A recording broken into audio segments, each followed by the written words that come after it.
salue tous et toutes en vos noms, qualité, titre, grade, comme on dit souvent, grade actuel pour les étudiants et futur grade pour eux quand ils seront maîtres de conférences, agrégés, etc.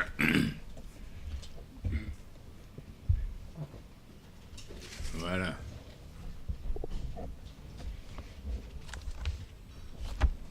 Je vous remercie d'être venu répondre à l'appel du groupe Initiative Afrique, qui est basé à Yamoussoukro.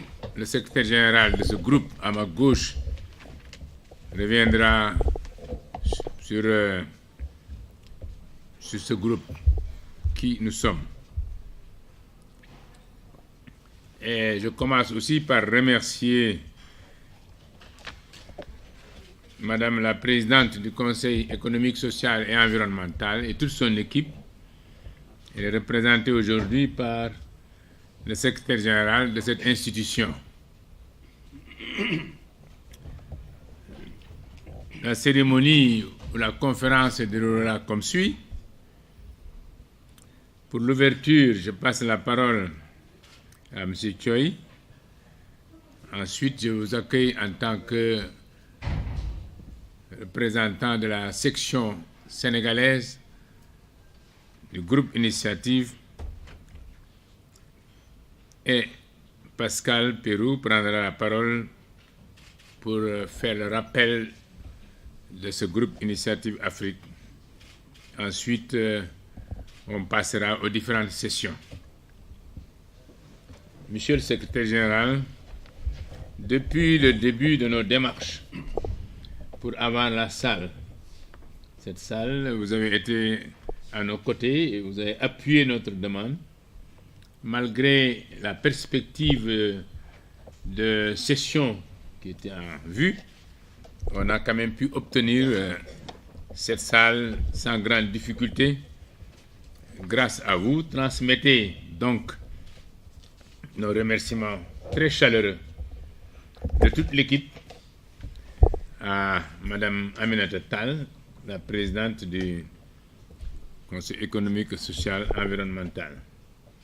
Je salue la présence des hautes autorités parmi vous et vous remercie d'être bienvenus.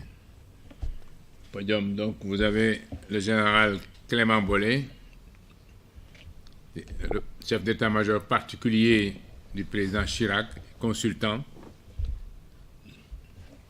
Pascal Pérou, qui est le secrétaire général du groupe Initiative Afrique.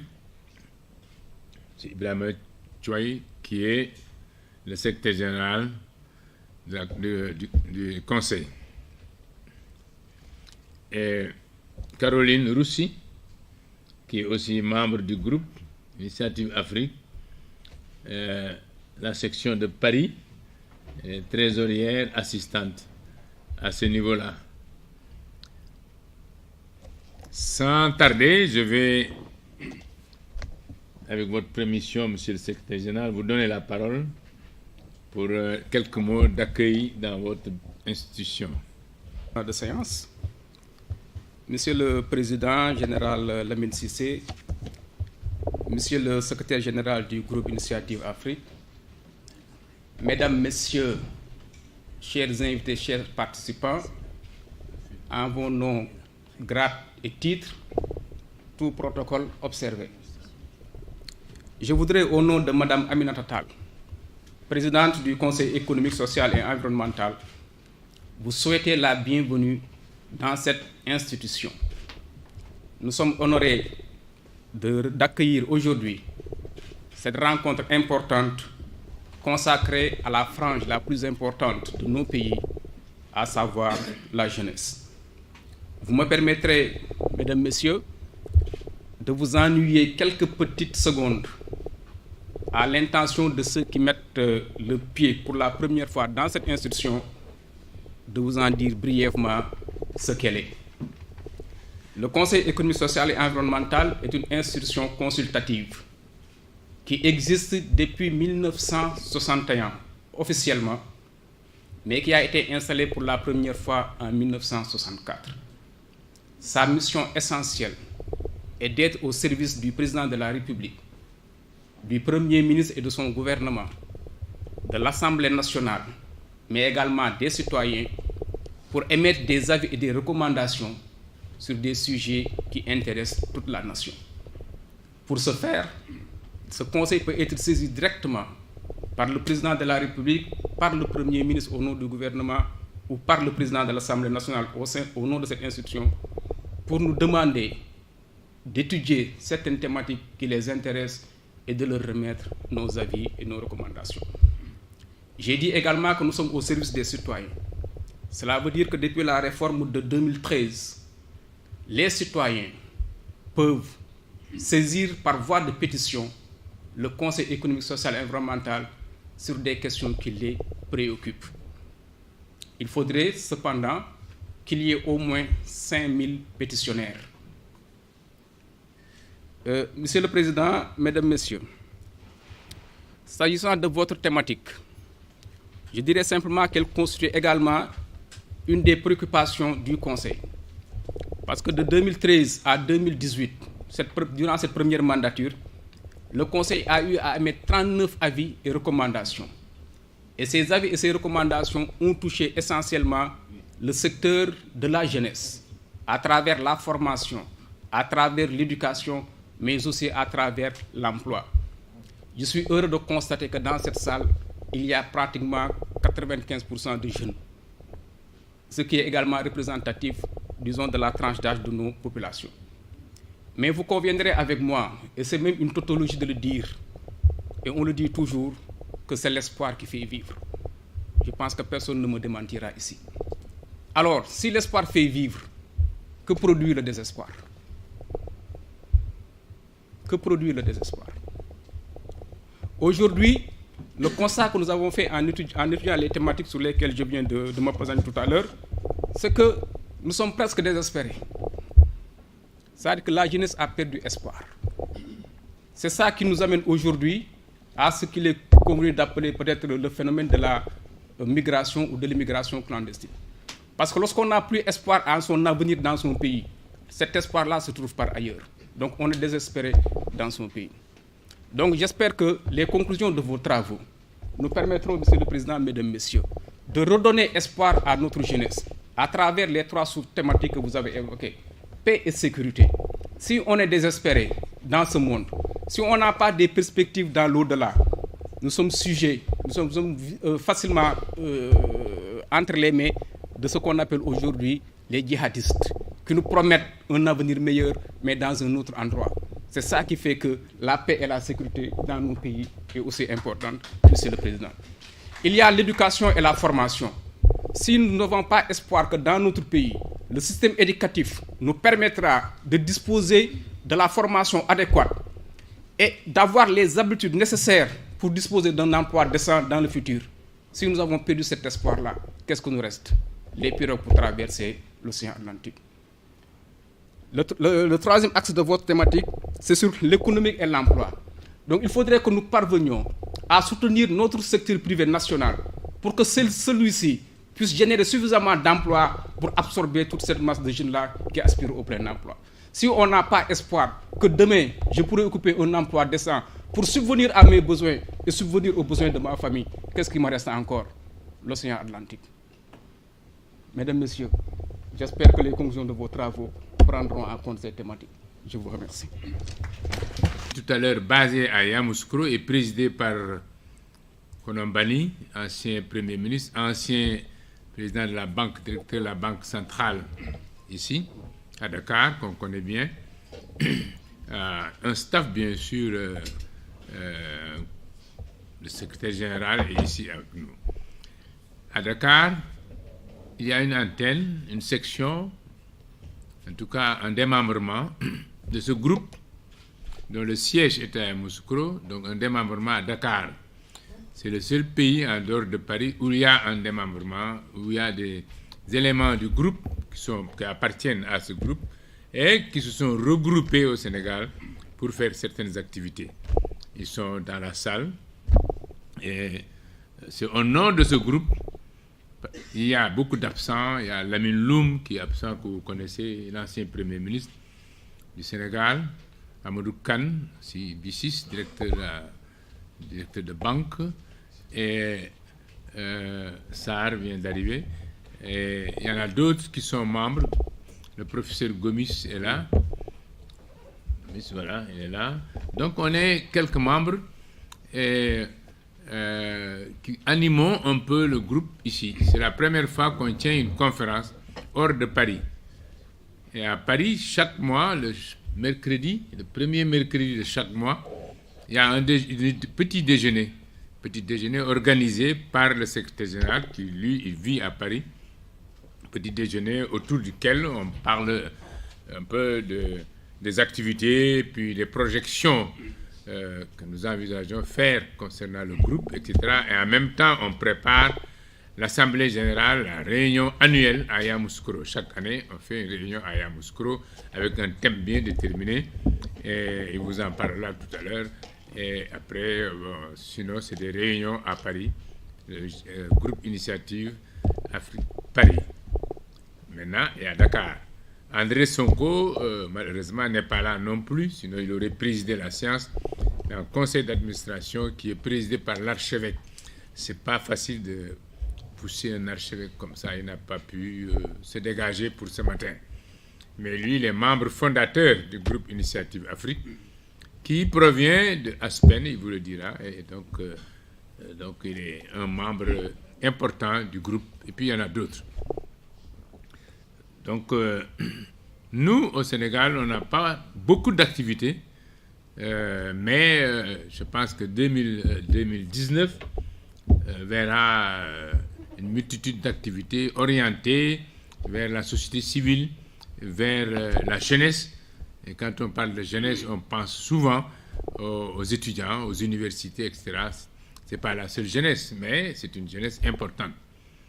Voilà, c'est donc au nom de ce groupe de Dakar que je vous souhaite la bienvenue et espère également que notre conférence se déroulera de manière parfaite pour qu'on puisse tirer des conclusions et des recommandations qui sont pertinentes. Sur ce, je passe la parole à Pascal. Merci beaucoup. Vous m'entendez? Okay. Merci, mon général.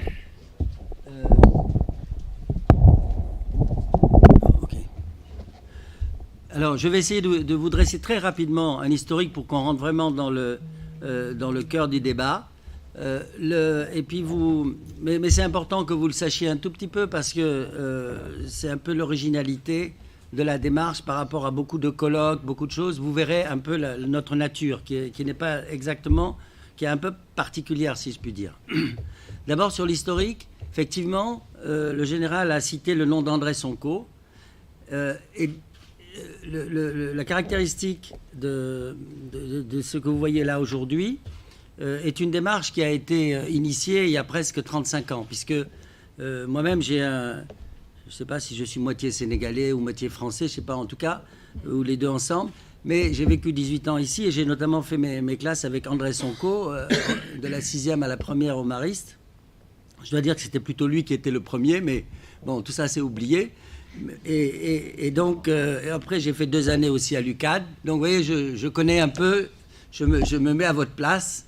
Et voilà, ça me rappelle aussi des bons souvenirs. Et puis, je n'ai jamais arrêté de quitter. Enfin, j'ai fait ma carrière à l'extérieur du Sénégal, un peu dans l'audiovisuel de Canal+, mais Afrique. Mais disons, le contact s'est toujours été maintenu. Notamment un peu à travers les activités paternelles qui a siégé dans cette salle aussi à l'époque et qui a été fondateur notamment de Diak Boudiar, comment vous connaissez le nom, bon voilà. Donc ça c'est pour vous dire simplement l'histoire, c'est une histoire aussi d'amitié, l'histoire d'amitié entre André et moi. Et au moment où il y a eu, moi j'ai continué plutôt ma carrière à l'extérieur. Et au moment où il y a eu les problèmes d'ajustement structurel, au moment où il y a eu les problèmes des premiers termes de l'échange.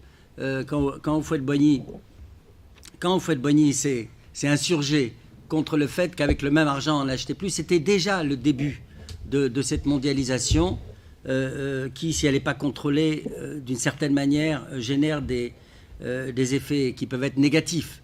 Et donc, j'avais intégré à l'époque une structure en France qui s'appelait l'Institut Aspen, qui était un autre ami qui avait créé ça. Aspen, pourquoi j'insiste sur ce mot Aspen? Parce que c'est notre méthodologie et qu'on a empruntée parce que c'est une méthodologie extrêmement efficace.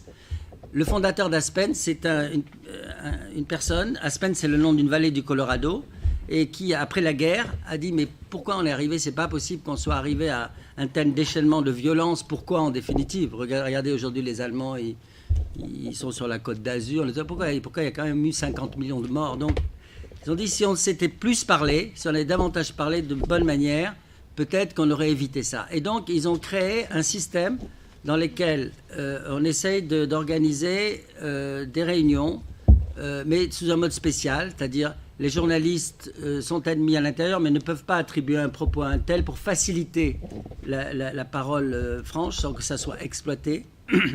C'est une institution apolitique. C'est une institution qui vise justement à rassembler tous les éléments, les 360 degrés, si je puis dire, de la vie sociale, entre les politiques, la société civile, les universitaires, les entrepreneurs, etc.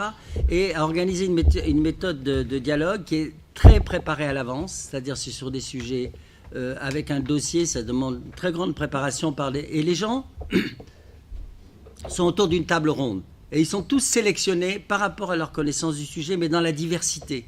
Et donc, ils s'expriment selon une méthode où il y a en général, ça dure 2 jours et demi.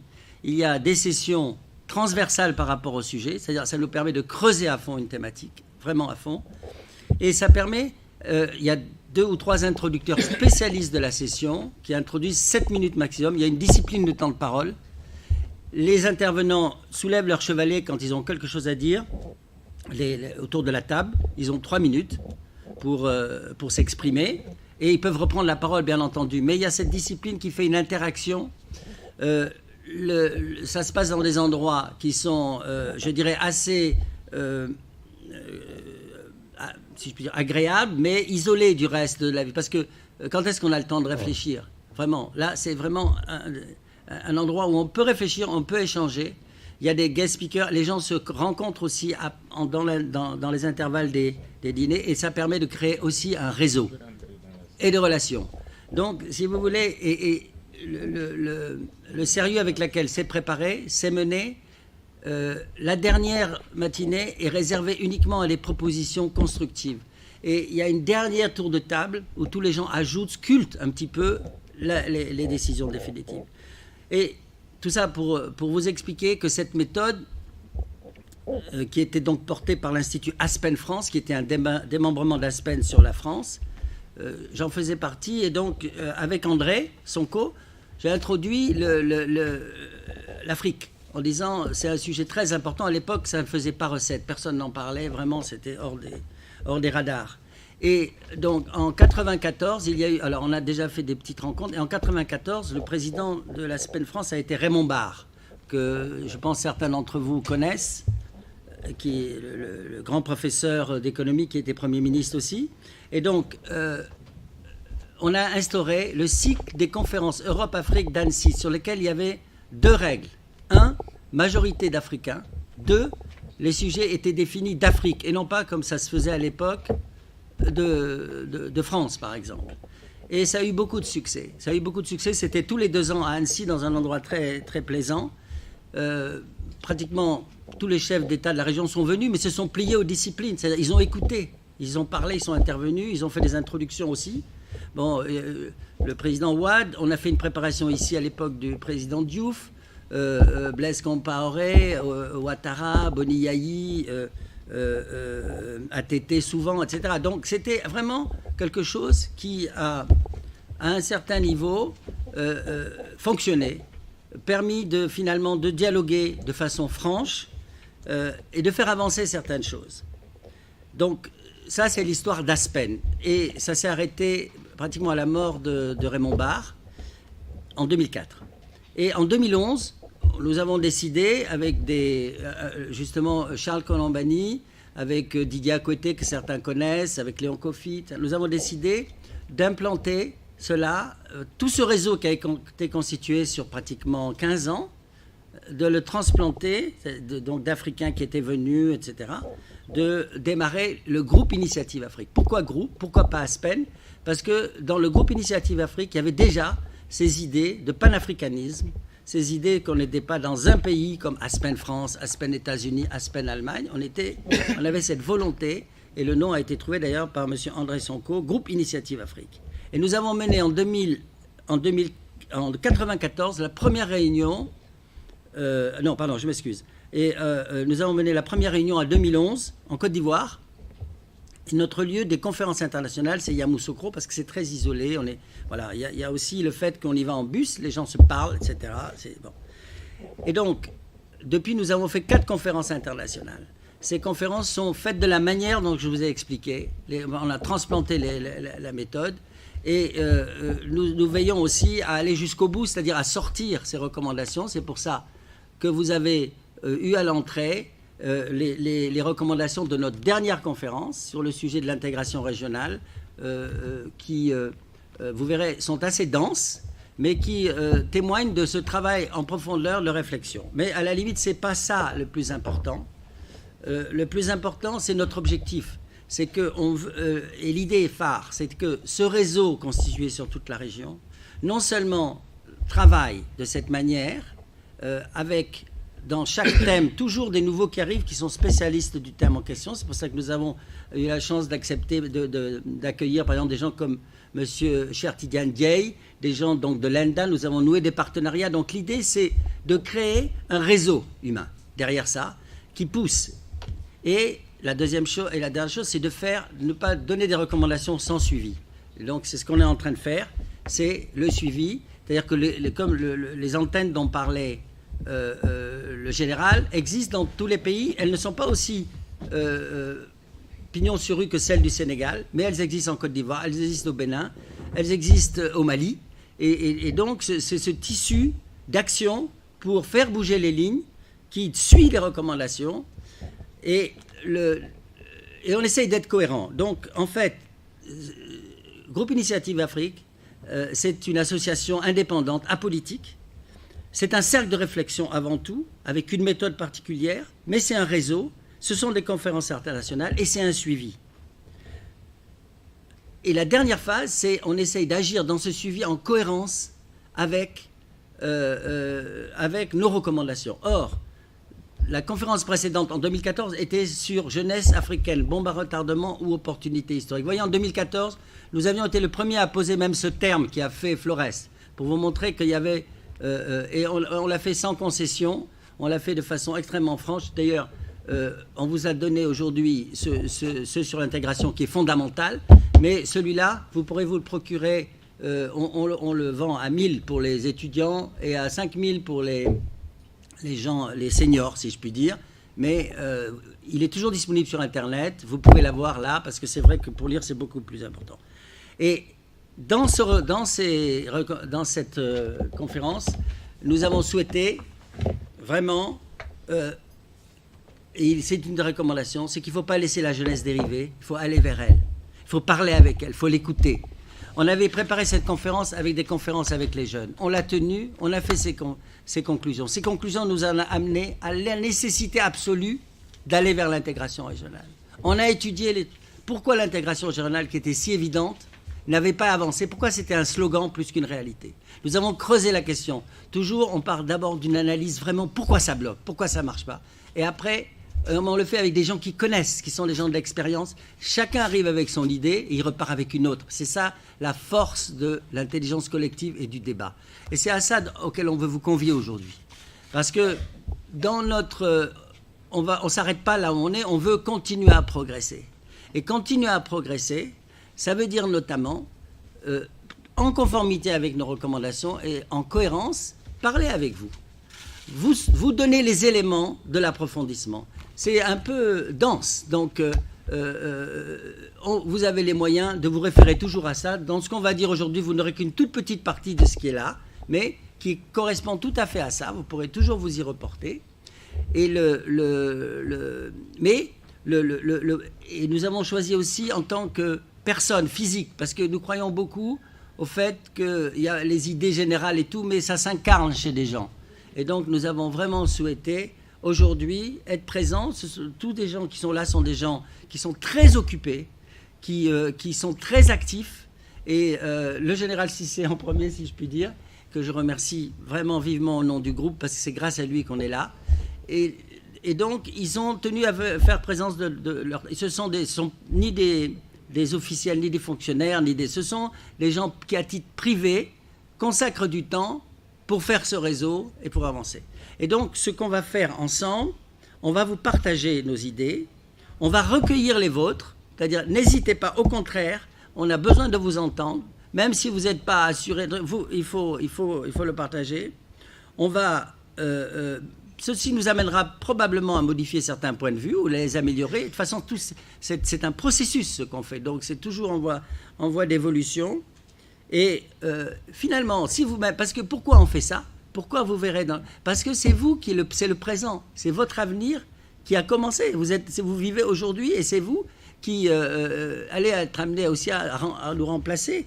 Et donc, vous avez aujourd'hui des moyens de communication. C'est-à-dire que si vous êtes convaincu de certaines parties de ce qu'on fait, etc., vous avez après avec vous des armes de communication massives, ce qu'on appelle le viral. Hein. Vous pouvez aussi vous en faire des ambassadeurs.